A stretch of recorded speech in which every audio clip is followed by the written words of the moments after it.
கர்த்தருடைய பரிசுத்த நாமத்திற்கு மகிமை உண்டாவதாக. வேதாகமத்திலிருந்து சில வசனங்கள். லூக்கா எழுதின சுவிசேஷம் 21ஆம் அதிகாரம் 11ஆம் வசனத்திலிருந்து. பல இடங்களில் மகா பூமி எதிர்ச்சிகளும் பஞ்சங்களும் கொள்ளை நோய்களும் உண்டாகும். வானத்திலிருந்து பயங்கரமான தோற்றங்களும் பெரிய அடையாளங்களும் உண்டாகும். இவைகளெல்லாம் நடப்பதற்கு முன்னே என் நாமத்தின் நிமித்தம் அவர்கள் உங்களை பிடித்து ஜெப ஆலயங்களுக்கும் சிறைச்சாலைகளுக்கும் ஒப்பு கொடுத்து ராஜாக்கள் முன்பாகவும் அதிபதிகள் முன்பாகவும் உங்களை இழுத்து துன்பப்படுத்துவார்கள்.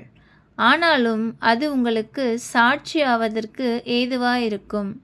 ஆகையால் என்ன உத்தரவு சொல்லுவோம் என்று கவலைப்படாதிருக்கும்படி உங்கள் மனதிலே நிர்ணயம் பண்ணிக்கொள்ளுங்கள்.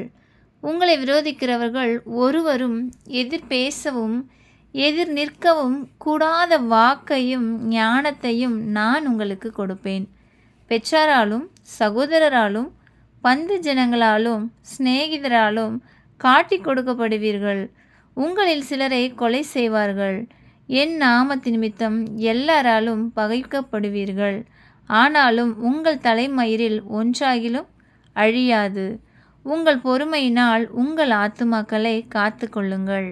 ஆமென்.